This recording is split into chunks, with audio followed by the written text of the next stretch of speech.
Bhatner IAS YouTube channel देखने वाले सभी विद्यार्थियों का स्वागत है और मैं नमिंदर संधू आपको पढ़ाने जा रहा हूँ इतिहास, जिसमें हमारा टॉपिक रहेगा सिंधु घाटी सभ्यता।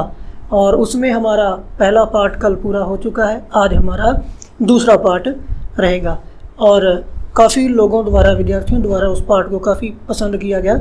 उन सभी विद्यार्थियों का, मित्रों का धन्यवाद। तो आज हम स्टार्ट कर रहे हैं सिंधु घाटी सभ्यता का दूसरा पार्ट, जिसमें हम स्टार्ट करेंगे नगर नियोजन से। सिंधु घाटी सभ्यता का नगर नियोजन। सबसे प्रमुख विशेषता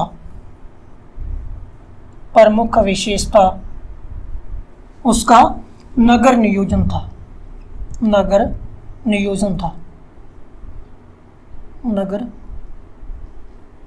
था और जल निकास प्रणाली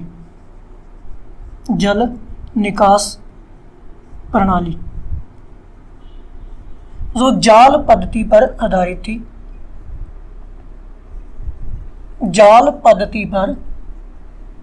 आधारित थी। दक्षिण एशिया की पहली ऐसी विकसित सभ्यता थी जो व्यापार, वाणिज्य और उद्योग धंधों पर निर्भर करती थी। पूरे दक्षिण एशिया की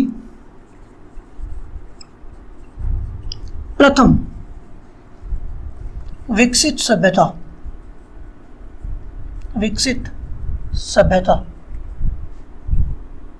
जिसकी आजीविका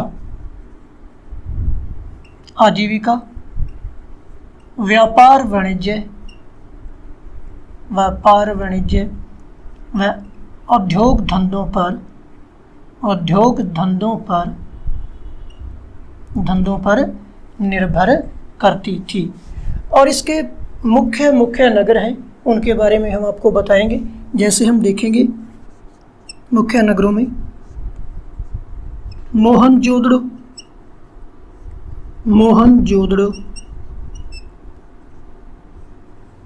हड़प्पा,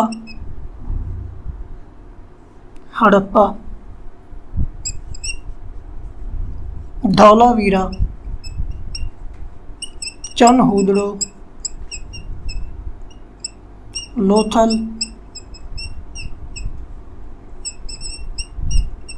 कालीबंगा,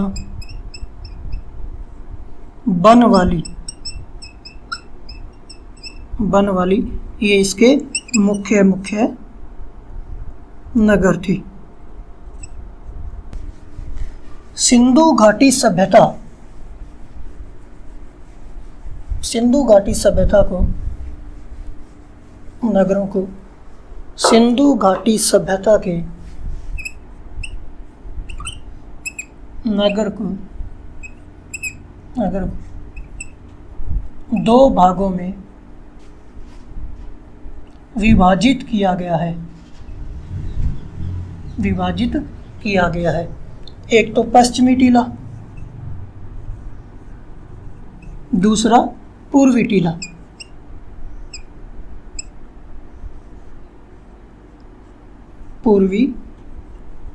टीला। जो पश्चिमी टीला है वो दुर्ग टीला कहलाता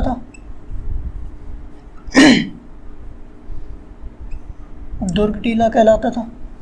और जो पूर्वी टीला है उसे नगर या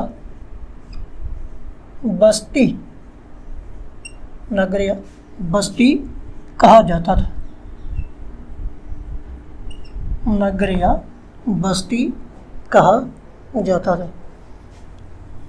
इसका पूर्वी टीला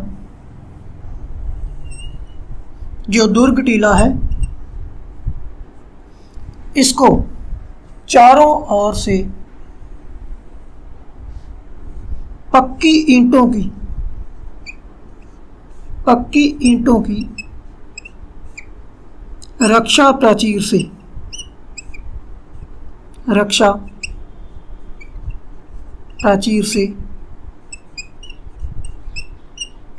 घेरा जाता था। और जो इसका नगर या बस्ती है नगर या बस्ती है, इस पर कोई रक्षा प्राचीर नहीं होती थी। सिंधु घाटी सभ्यता का जो नगर है उसको दो भागों में विभाजित किया गया है। एक तो उसका पश्चिमी टीला जिसे दुर्ग टीला कहा गया है, दूसरा उसका पूर्वी टीला जिसे नगर या बस्ती कहा गया है। और जो इसका दुर्ग टीला है इसको पक्की ईंटों की रक्षा प्राचीर से घेरा जाता था, लेकिन जो बस्ती है इसके ऊपर चारों तरफ कोई भी रक्षा प्राचीर नहीं पाई गई है। इसके बाद देखेंगे हम मुख्य नगर हैं जो उनके दुर्गों की या उनके नगर या बस्ती की कोई विशेषता है, उस विशेषता को हम बारी बारी से पढ़ते जाएंगे। सबसे पहले हम देखेंगे चनहुद्र। चनहुद्र नगर नियोजन के हिसाब से देखेंगे। जो चनहुद्र है, चनहुद्र से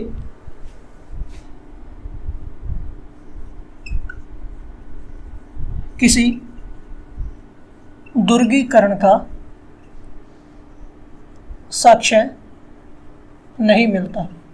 यहाँ से दुर्ग टीले के अवशेष नहीं मिलते। दुर्ग टीले के अवशेष चनहुद्रों से नहीं मिलते, लेकिन केवल बस्ती के ही साक्ष्य यहाँ से हमें प्राप्त होते हैं। उसके बाद देखेंगे हम कालीबंगा। कालीबंगा में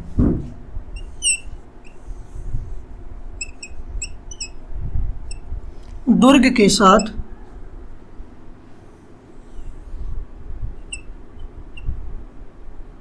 बस्ती या नगर को भी पक्की ईंटों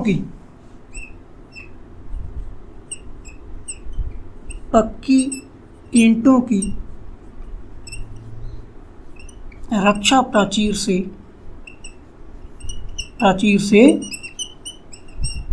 घेरा गया है। उसके बाद हम देखेंगे सुरकोटड़ा व लोथल। सुरकोटड़ा व लोथल को जिनका दुर्ग है, इनका दुर्ग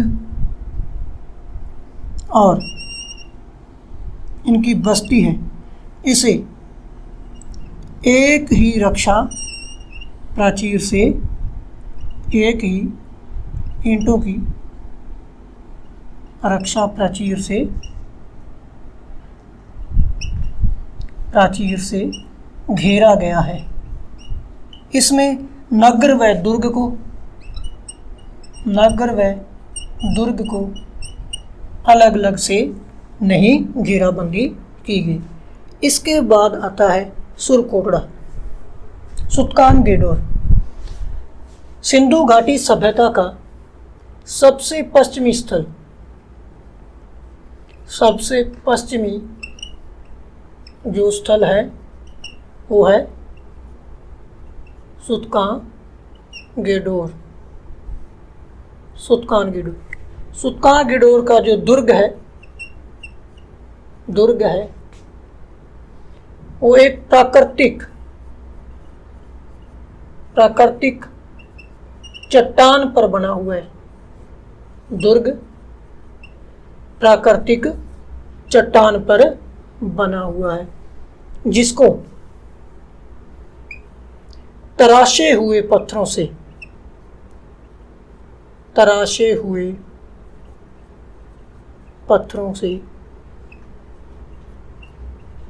घेराबंदी की गई है। चौहुद्रों में किसी दुर्गीकरण का साक्ष्य नहीं मिलता। यहाँ पर दुर्ग के या दुर्ग टीले के अवशेष नहीं मिलते, केवल बस्ती के साक्ष्य मिलते हैं। लेकिन कालीबंगा से दुर्ग के साथ साथ बस्ती या नगर की भी पक्की ईंटों से रक्षा प्राचीर द्वारा इसको घेरा गया है। उसके बाद आता है सुरकोटड़ा व लोथल। यहाँ पर दुर्ग व नगर को ईंटों की एक ही रक्षा प्राचीर से घेरा गया है। यहाँ पर नगर का द्विभाजन नहीं मिलता। फिर हम देखेंगे सबसे पश्चिमी स्थल है जो सिंधु घाटी सभ्यता का, सुल्तान गेडोर बलूचिस्तान में। यहाँ पर दुर्ग के जो साक्ष्य मिलते हैं वो एक प्राकृतिक चट्टान पर है और यह तराशे हुए पत्थरों से इसकी रक्षा प्राचीर बनी हुई है। जो इसकी विशेषता है, पत्थरों से रक्षा प्राचीर से घिरा हुआ ये दुर्ग है। इसके बाद हम देखेंगे अगला जो नगर है धौलावीरा। धौलावीरा स्थल है जो वो गुजरात में है। धौलावीरा में जो विभाजन है वो 3 स्तरों पर हुआ है। प्रथम दुर्ग और दूसरा ये मध्यम नगर और अंतिम नगर। धौलावीरा का विभाजन जो हुआ है वो 3 स्तरों पर हुआ है। इसके बाद हम देखेंगे सिंधु घाटी सभ्यता की सड़कें किस प्रकार की होती थी, उसकी नालियाँ किस प्रकार की होती थी, उनका भवन निर्माण कैसे होता था। सिंधु घाटी सभ्यता की सड़कें एक दूसरे को समकोण पर काटती थी। जो सड़कें हैं वो समकोण पर काटती थी और जो मुख्य मार्ग था वो उत्तर से दक्षिण की तरफ था। मुख्य मार्ग उत्तर से दक्षिण की तरफ था और मोहनजोदड़ो से सड़क की चौड़ाई 9.15 मीटर मिली है। सबसे बड़ी सड़क की जो चौड़ाई है 9.15, वो मोहनजोदड़ो से इसके साक्ष्य मिलते हैं। और सड़कों के दोनों ओर, जैसे इस प्रकार से सड़क है, सड़कों के दोनों ओर नालियां बनी हुई होती थी। सड़कों के दोनों ओर नालियों के प्रमाण मिलते हैं और सड़कें कच्ची ईंटों से निर्मित होती थी। कच्ची ईंटों से निर्मित होती थी। पक्की सड़क के साक्ष्य, सड़क के पक्की होने के साक्ष्य केवल मोहनजोदड़ो से मिलते हैं। मोहनजोदड़ो से मिलते हैं। सड़कें एक तो समकोण पर काटती थी, सड़कें हैं जो समकोण पर काटती थी। जो मुख्य सड़क है उसकी चौड़ाई 9.15 मीटर है और यह उत्तर से दक्षिण की तरफ थी। सड़कों के दोनों तरफ नालियां बनी होती थी और सड़कों पर कचरा पात्र भी रखे जाते थे, यानी कि डस्टबिन, कचरा पात्र भी रखे जाते थे। आज से 5000 वर्ष पूर्व हमारी वर्तमान में जो सरकार द्वारा चलाई गई स्मार्ट सिटी योजना है, आज से 5000 वर्ष पूर्व भी इन सिंधु घाटी सभ्यता के लोगों ने उसे अपना रखा था। वर्तमान की तरह उनके नगर भी एक स्मार्ट सिटी योजना के तहत बने हुए थे। ऐसे अद्भुत नगर जो वर्तमान में भी कहीं कहीं पर देखने को मिलते हैं। डस्टबिन रखे होते थे, कचरा पात्र रखे होते थे ताकि सड़कों पर साफ सफाई रहे और नालियों का विशेष ध्यान रखा जाता था ताकि सड़क को टूटने से बचाया जाए। नालियों के जो साक्ष्य है, कच्ची ईंटों से नालियां बनी होती थी और इन्हें जलरोधी बनाने के लिए बिटुमेंस का प्रयोग किया जाता था। जलरोधी बनाने के लिए बिटुमेंस का प्रयोग किया जाता था। और पक्की होने के, नालियां पक्की होने के साक्ष्य मोहनजोदड़ो से मिलते हैं और नालियां ऊपर से ढकी हुई होती थी। मोहनजोदड़ो से एक बड़ी नाली को ऊपर से ढका हुआ पाया गया है।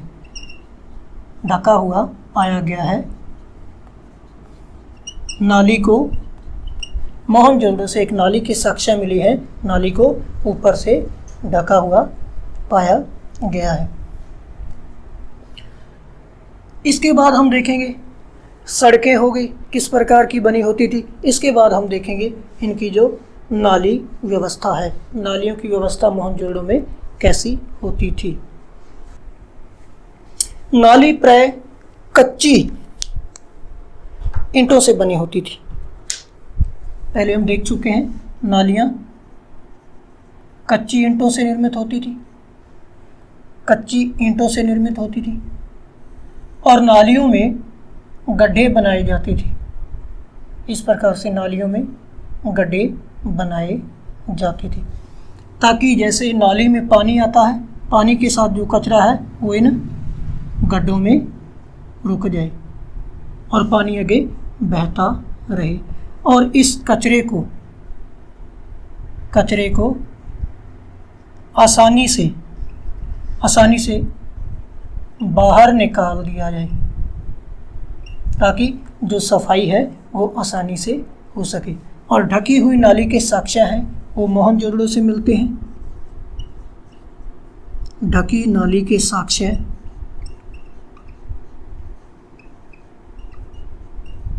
मोहनजोदड़ो से मिलते हैं, मोहनजोदड़ो से मिलते हैं। और पक्की ईंटों से निर्मित जो नालियां हैं, पक्की ईंटों से निर्मित जो नाली व्यवस्था है वो कालीबंगा में पाई गई है, कालीबंगा में पाई गई है। और यहाँ पर जो नालियाँ हैं वो लकड़ी को कुरेद कर बनाई जाती थी, लकड़ी को कुरेद कर भी बनाई जाती थी।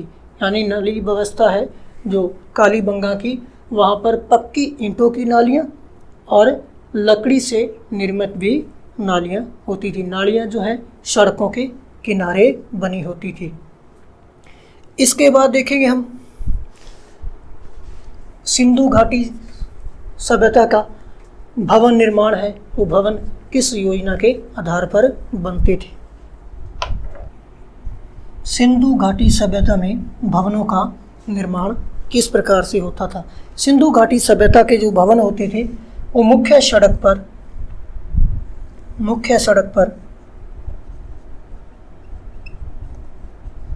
सड़क के किनारे पर बने होते थे। जैसे इस प्रकार से कोई भवन बना हुआ है,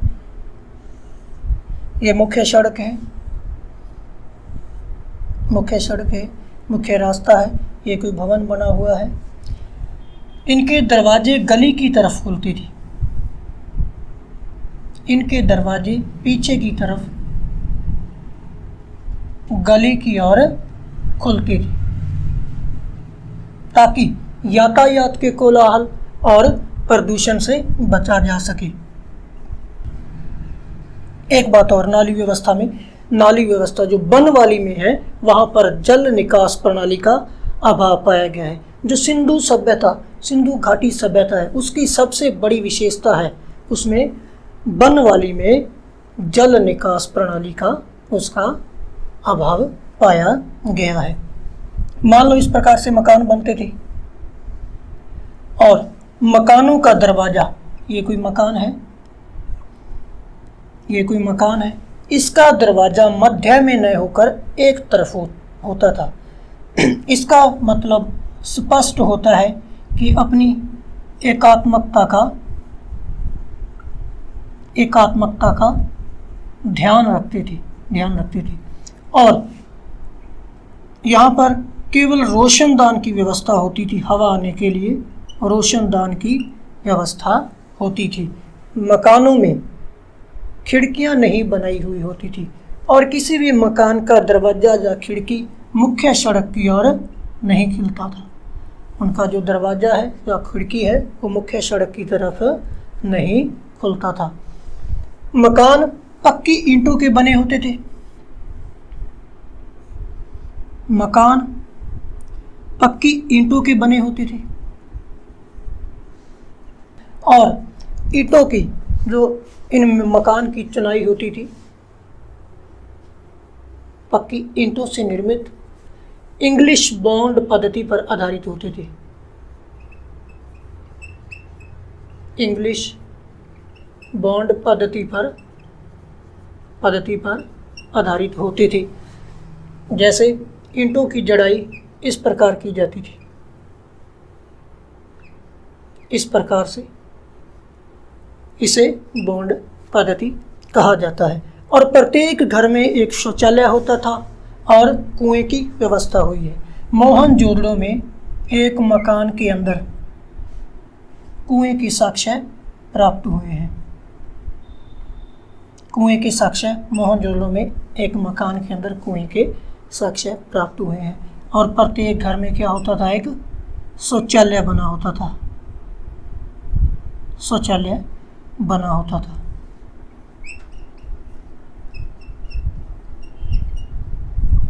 और घरों में वॉश बेसिन जैसी व्यवस्था भी होती थी, जो इन नगरों की समृद्धता को दर्शाती है। इसके बाद हम देखते हैं इनकी जो नालियां थी। एक मलकुंड में पूरे घर का पानी एकत्रित होता था और उसके बाद वो घर से बाहर मुख्य नाली में होकर प्रवाहित किया जाता था। और मकानों की जो छत है वो लकड़ी की होती थी। मकान की छत लकड़ी से निर्मित होती थी। उनमें शहतीर डाले जाती थी, शहतीर डाले जाती थी। आज भी हम वर्तमान में देखें, हनुमानगढ़, गंगानगर और पंजाब का जो क्षेत्र है, उन घरों की जो संरचना है वो सिंधु घाटी सभ्यता के जो पुराने मकान है, हम देखेंगे पुराने आवास हैं, सिंधु घाटी सभ्यता के संरचना के अनुसार ही बने हुए हैं। और उनमें लकड़ी की बल्लियां यानी शहतीर डले हुए होते हैं। इसी प्रकार से आगे हम देखेंगे मकानों में लोथल से एक मकान मिला है। लोथल से एक मकान मिला है जिसका दरवाजा मुख्य सड़क की तरफ खुलता है। दरवाजा मुख्य सड़क की तरफ खुलता है। और विद्वान या इतिहासकार अनुमान लगाते हैं कि यह उस समय की कोई दुकान रही होगी, दुकान रही होगी। और मोहनजोदड़ो से सड़क के किनारे पर चबूतरे मिले हैं। कहाँ से? मोहनजोदड़ो से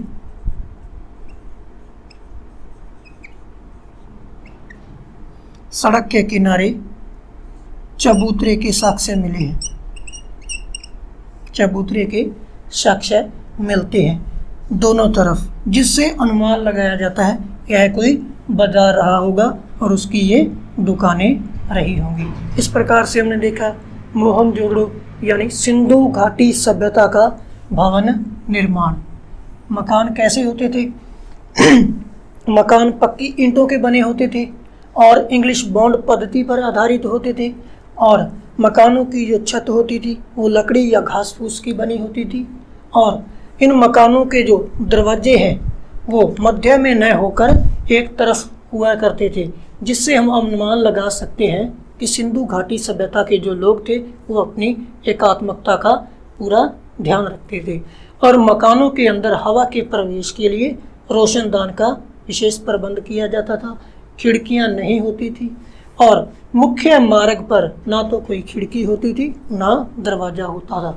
इसका कारण माना जाता है कि अपने को कोलाहल व प्रदूषण से सुरक्षित रखने के लिए वो अपने जो मकानों के दरवाजे हैं या मकान का दरवाजा है वो गली की तरफ ही खोलते थे और मुख्य मार्ग पर न होकर के उनके जो मकानों के दरवाजे हैं वो गली पर ही खुलते थे। और नालियों की अच्छी व्यवस्था होती थी। प्रत्येक घर में कुएं के साक्ष्य मिले हैं, शौचालय के साक्ष्य मिले हैं। सिंधु घाटी सभ्यता की जो नगर नियोजन है हमने इसको पूरा कर लिया है। अब हम आगे देखेंगे सिंधु घाटी सभ्यता का सामाजिक जीवन। सिंधु घाटी सभ्यता के लोगों का जो सामाजिक जीवन था वो कैसा था, उनका समाज किस प्रकार का था, उनका रहन सहन किस प्रकार का था, उनका खान पान किस प्रकार का था, उनकी वेशभूषा, सभी चीज़ें हम इसमें बारी बारी से देखते जाएंगे। सबसे पहले हम देखेंगे सिंधु घाटी सभ्यता का जो समाज है उसे 4 वर्गों में विभाजित किया गया है। 4 वर्गों में विभाजित किया गया है। 4 वर्ग थे। एक तो पुरोहित व विद्वान वर्ग था, दूसरा योद्धा वर्ग था, तीसरा व्यापारिक वर्ग था और चौथा श्रमिक वर्ग था। समाज में सर्वाधिक सम्मानित जो वर्ग था वो कौन सा था? विद्वान या पुरोहित वर्ग था। सबसे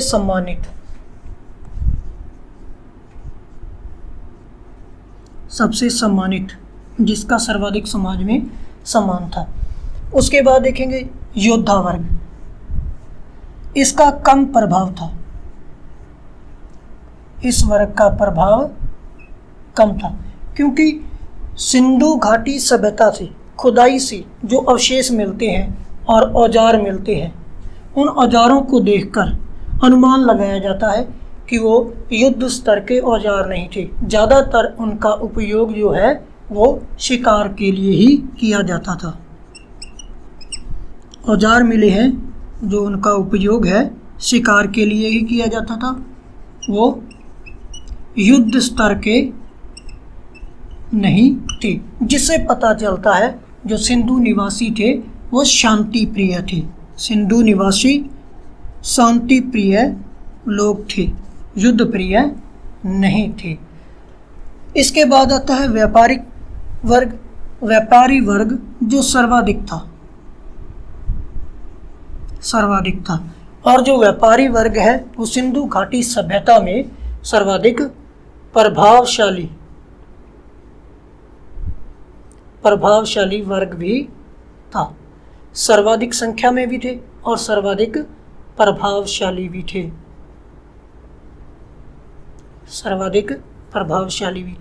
उसके बाद आता है श्रमिक वर्ग। फिर हम देखेंगे सिंधु घाटी सभ्यता में सर्वाधिक मृण मूर्तियां जो मिली हैं वो स्त्रियों की मिली हैं। सर्वाधिक मृण मूर्तियां स्त्री या मातृ देवी की मिलती हैं, जिससे यह स्पष्ट हो जाता है कि जो सिंधु घाटी सभ्यता का समाज था उसमें स्त्री का काफ़ी सम्मान था, उसकी स्थिति काफ़ी अच्छी थी। और सिंधु घाटी सभ्यता को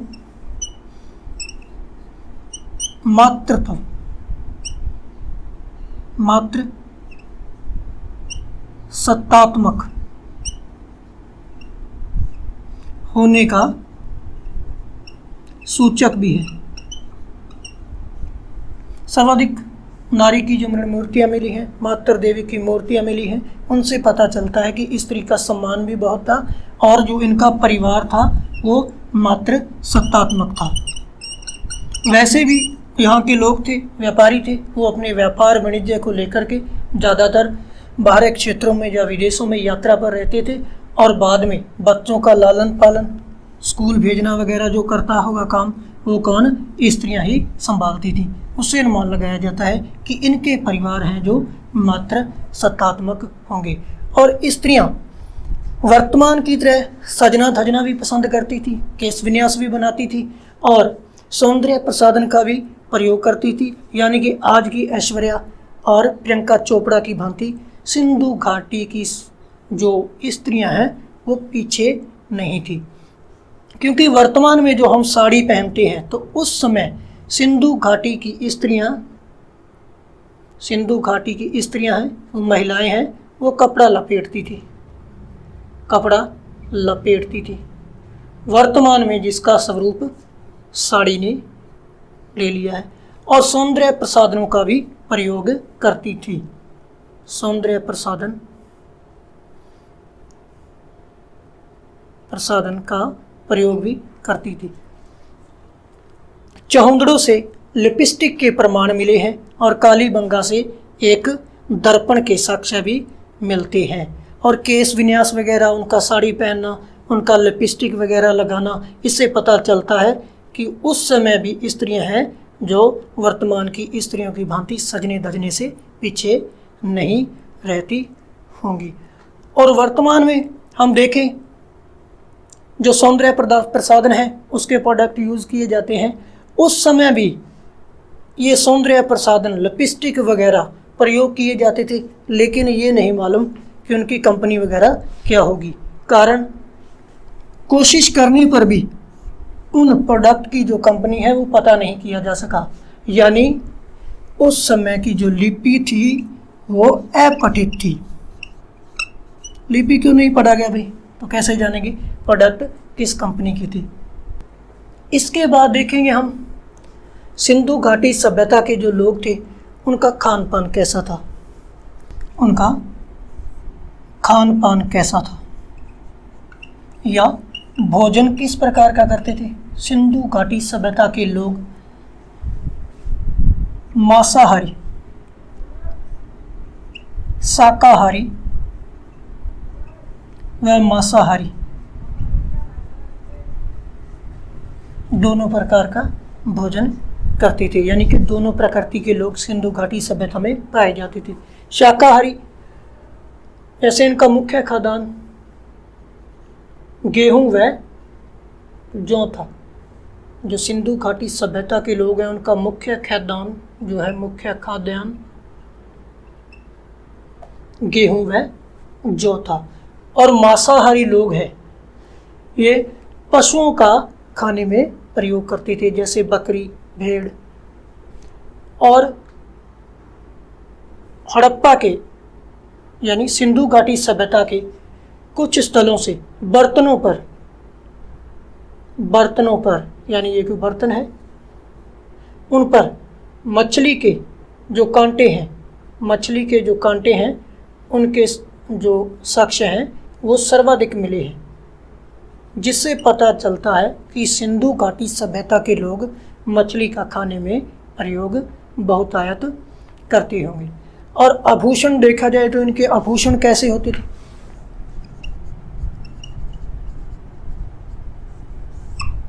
नथ, चौप वर्तमान में जो स्त्रियां पहनती हैं, यहाँ की स्त्रियां भी आभूषण पहनती थी और पुरुष भी आभूषण पहनते थे। यानी कि स्त्री और पुरुष दोनों के द्वारा आभूषण पहने जाते थे। इनका खान पान हो गया, इनके आभूषण हो गए। और इनका मनोरंजन के साधन क्या थे। सिंधु घाटी सभ्यता के लोगों का जो मनोरंजन है वो अपना मनोरंजन किस प्रकार से करते थे। पासे का खेल, यह उनका मुख्य खेल था, पासे का खेल। और नृत्य, चौपड़ और आखेट, ये इनके मनोरंजन की मुख्य साधन थी। मोहनजोदड़ो से एक नर्तकी की मूर्ति मिली है, जिससे पता चलता है कि उस समय के लोग भी अमोद प्रमोद जैसा विलासी जीवन व्यतीत करते थे। वर्तमान की ऑर्केस्ट्रा की तरह वहाँ से भी एक नर्तकी की मूर्ति मिली है, जिससे ये मनोरंजन करते होंगे, यानी कि नाचने गाने का पूरा लुत्फ ये लोग भी लेते थे। आखेट भी करते थे, क्योंकि औजार मिले हैं जो इससे संबंधित हैं। इसके बाद देखेंगे हम सिंधु घाटी सभ्यता के लोगों का धार्मिक जीवन। सिंधु घाटी सभ्यता के लोगों का धार्मिक जीवन कैसा था, किसको पूजते थे। सिंधु घाटी सभ्यता से कहीं से भी किसी भी पुरास्थल से मंदिर के अवशेष नहीं मिले हैं। मंदिर के साक्ष्य कहीं से भी नहीं मिलते। यहाँ के लोग थे जो मातृ देवी की पूजा करते थे, क्योंकि सिंधु घाटी सभ्यता से सर्वाधिक मात्रा में मातृ देवी की मूर्तियाँ मातृ देवी की मूर्तियाँ प्राप्त होती हैं। और पुरुष देवता की भी यहाँ पर पूजा करती थी। मातृ देवी की सर्वाधिक मूर्तियाँ पाए जाने के कारण इनकी जो प्रमुख देवी थी वो मातृ देवी को माना जाता था। हड़प्पा सभ्यता से, हड़प्पा स्थल से एक सिर के बल खड़ी मातृ देवी की मूर्ति मिलती है। इस प्रकार से मान लो ये कोई मूर्ति है और इसके गर्भ से पौधा निकलता दिखाया गया है, जिससे यह स्पष्ट होता है कि यह कोई उर्वरा की देवी रही होगी। इसके बाद हम देखें तो मोहनजोदड़ो से भी एक पुरुष देवता की मूर्ति मिलती है। पुरुष देवता की मोहर पर देखें तो इस प्रकार से एक चबूतरा है जिस पर एक 3 मुख वाला योगी योग की मुद्रा में बैठा है। 3 मुख वाला योगी योग की मुद्रा में बैठा है, जिसके सिर पर 3 सींग हैं, जो योगासन मुद्रा में बैठा है।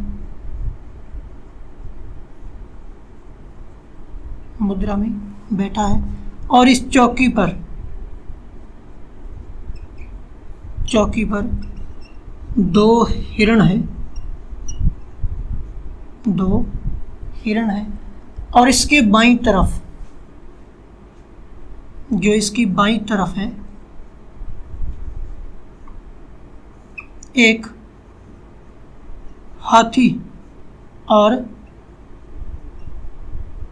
व्याघ्र अंकित है। और इसके दाईं तरफ इस मुद्रा के, यानी ये कोई मुद्रा है, इस मुद्रा के दाईं तरफ गैंडे व भैंसे के साक्ष्य मिलते हैं, जिसे जॉन मार्शल द्वारा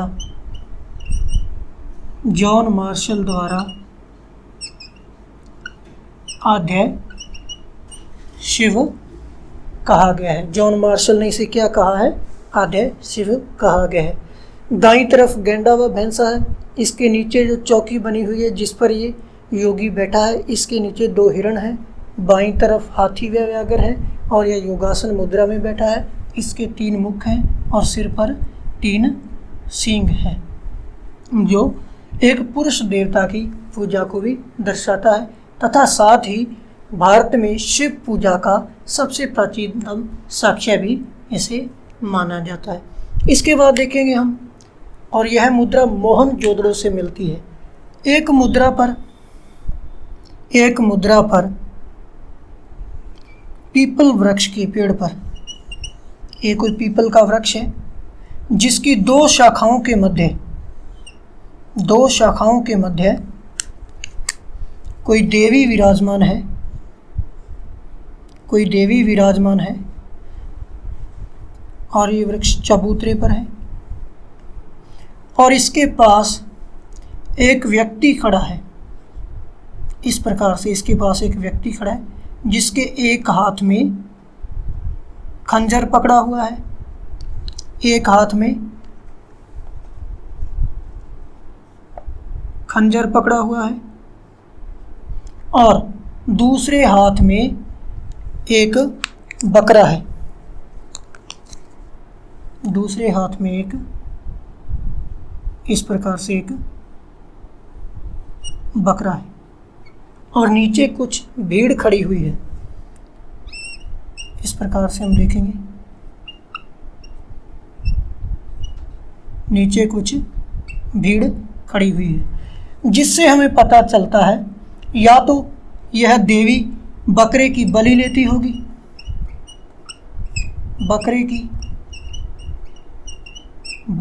होगी, या इस पीपल की जो उपासना है वो इस देवी से संबंधित होगी, देवी से संबंधित होगी। फिर से हम देखेंगे धार्मिक जीवन है, इसमें मंदिर के साक्ष्य नहीं मिलते, मात्र देवी की मूर्तियां सर्वाधिक मिलती हैं, जिससे पता चलता है कि यहाँ पर मात्र देवी की पूजा सर्वाधिक होती थी। और हड़प्पा से एक मोहर मिली है जो सिर के बल खड़ी है और इसके गर्भाशय से एक पौधा निकलता हुआ दिखाया गया है, जिससे पता चलता है कि ये कोई उर्वरा की देवी है। और एक मोहर मिलती है जिस पर एक पीपल का वृक्ष है, पीपल का वृक्ष है और इसकी दो शाखाओं के मध्य एक देवी है और एक व्यक्ति यहाँ पर इसके सामने हाथ में खंजर या चाकू लिए खड़ा है, जिसके हाथ में एक बकरा है और नीचे कुछ भीड़ खड़ी है, जिससे पता चलता है या तो ये देवी बकरे की बलि लेती होगी या इस देवी की जो उपासना है वो पीपल वृक्ष से संबंधित होगी। मोहनजोदड़ो से यहाँ एक मोहर मिलती है, एक मोहर मिलती है मोहनजोदड़ो से, मोहनजोदड़ो से एक मोहर मिलती है जिस पर एक व्यक्ति को योगासन मुद्रा में बैठे हुए दिखाया गया है, जिसके सिर पर 3 सींग हैं और वह एक चौकी पर बैठा है, जिसके बाईं तरफ हाथी है और एक व्याघ्र है, दाईं तरफ गैंडे व भैंसे के साक्ष्य मिलती हैं। और जॉन मार्शल द्वारा इसे आद्य शिव की संज्ञा दी गई है। इसी प्रकार से हम देखें तो सिंधु घाटी सभ्यता में सर्वाधिक पूजा जाने वाला जो पशु है वो क्या था? एक श्रृंगी बैल था, एक श्रृंगी बैल था। सिंधु घाटी सभ्यता में कहीं पर भी गाय पूजन का या गौ माता पूजन का साक्ष्य हमें नहीं मिलता। सर्वाधिक इस एक श्रृंगी बैल की पूजा होती थी, बैल की पूजा होती थी। अगर वृक्षों में देखा जाए तो पीपल वृक्ष, पीपल वृक्ष की पूजा होती थी। जो पीपल वृक्ष है, पीपल व बबुल, इनकी पूजा होती थी। पक्षियों में फाख्ता,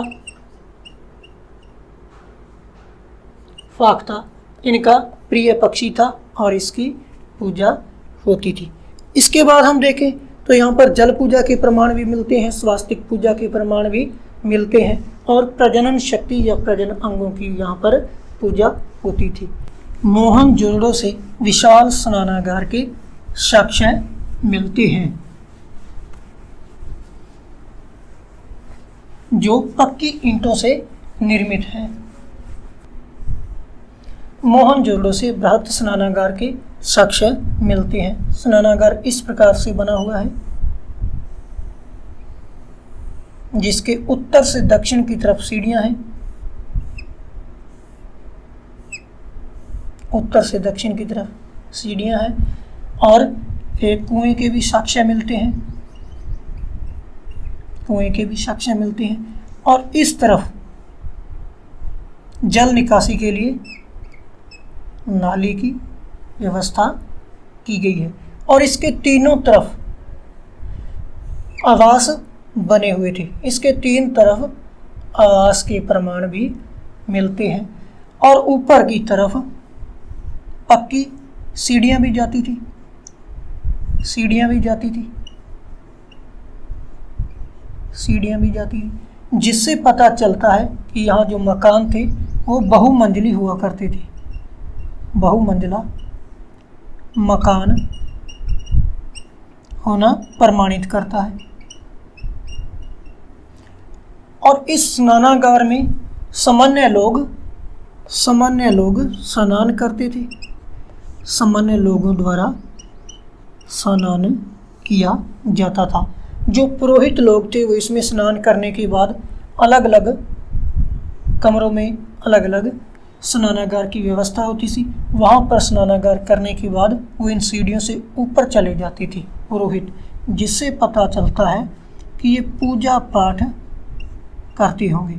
ऊपर के कमरों में पूजा पाठ का आयोजन होता होगा। जॉन मार्शल द्वारा इस स्नानागार को विश्व का आश्चर्यजनक निर्माण कहा गया है। आश्चर्यजनक निर्माण किसके द्वारा कहा गया है? जॉन मार्शल के द्वारा। फिर से देखेंगे हम मोहनजोदड़ो से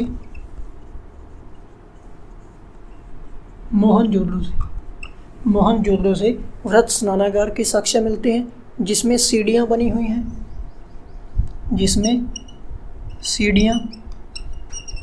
उत्तर से दक्षिण की तरफ सीढ़ियाँ बनी हुई हैं और इसके तीनों ओर मकान बने हुए हैं और एक कुएं की व्यवस्था की गई है, जिससे स्नानागार में पानी की आपूर्ति की जा सके और पानी की निकासी के लिए एक नाली भी बनी हुई है। इस स्नानागार में सामान्य लोगों द्वारा भी स्नान किया जाता था और स्नानागार का जो फर्श है वो पक्की ईंटों से बना हुआ है और इस एक मकान में देखा गया कि ऊपर की तरफ सीढ़ियां भी चढ़ती हैं, जिससे प्रमाणित होता है कि जो मोहनजोदड़ो के मकान थे या सिंधु घाटी सभ्यता में जो मकान थे वो बहुमंजिला थे और जो पुजारी लोग थे वो ऊपर के मकानों में स्नान के बाद पूजा पाठ का आयोजन भी करते होंगे। और जो जॉन मार्शल है, इन्होंने इस स्नानागार को विश्व का आश्चर्यजनक निर्माण भी कहा है। लोथल से नाग पूजा के साक्ष्य भी मिलते हैं। लोथल व कालीबंगा से अग्नि वेदिकाएं मिलती हैं। क्या होता है? अग्नि वेदिकाएं मिलती है, जिसमें अधजली हड्डियां मिली है पशुओं की। मान लो इस प्रकार से कोई अग्नि वेदिका है जिसमें पशुओं की अधजली हड्डियां मिली है। इस प्रकार से कोई अधजली हड्डियां मिली हैं, जिससे प्रमाणित होता है कि यहाँ पर यज्ञ में पशु बलि भी दी जाती थी। और यहाँ पर समाधिकरण है, जो इनका दाह संस्कार है। समाधिकरण भी 3 प्रकार का होता था। कालीबंगा से तीनों प्रकार के समाधिकरण के साक्ष्य मिलते हैं। समाधिकरण 3 प्रकार का था और तीनों प्रकार के समाधिकरण के साक्ष्य कहाँ से मिलते हैं? कालीबंगा से। दाह संस्कार, पूर्ण दाह संस्कार, आंशिक समाधिकरण,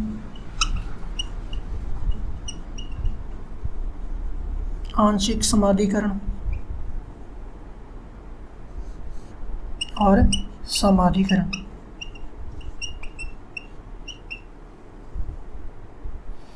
इसमें तो व्यक्ति को पूरी तरह अग्नि को समर्पित कर दिया जाता था। आंशिक समाधिकरण में क्या होता था?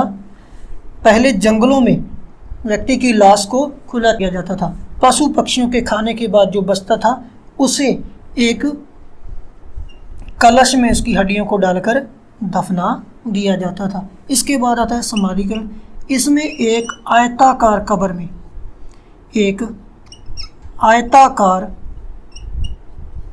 कब्र में व्यक्ति को दफना दिया जाता था और इसके पास एक अंडाकार कब्र होती थी। अंडाकार कब्र, जिसे चिरायु कब्र भी कहा गया है, जिससे व्यक्ति के भौतिक जीवन से संबंधित बर्तन व उपयोगी वस्तुओं को रखा जाता था, जिससे स्पष्ट होता है कि ये सिंधु घाटी सभ्यता के लोग हैं जो पुनर्जन्म में विश्वास करते थे। पुनर्जन्म में विश्वास रखते थे। इस प्रकार हम देखेंगे लोथल में नाग पूजा के साक्ष्य मिले हैं। लोथल और कालीबंगा से अग्नि वेदिकाएं मिलती हैं, जिसमें अधजली हड्डियों के प्रमाण पाए गए हैं, जिससे पता चलता है कि यज्ञ में पशु बलि दी जाती थी, पशु बलि दी जाती थी, पशु बलि दी जाती थी। और समाधिकरण की बात करें तो तीनों प्रकार का समाधिकरण है वो कालीबंगा में पाया गया है। और 3 प्रकार का हम समाधिकरण देखेंगे। पूर्णदाह संस्कार, आंशिक समाधिकरण और समाधिकरण। पूर्णदाह संस्कार में व्यक्ति को अग्नि को पूरी तरह समर्पित कर दिया जाता था, उसका संस्कार होता था। आंशिक जो समाधिकरण है उसमें व्यक्ति को पहले जंगल में छोड़ दिया जाता था, उसकी लाश को जंगल में छोड़ दिया जाता था और उसकी जो बची कुची हड्डियां होती थी उसे कलश में डालकर दफना दिया जाता था।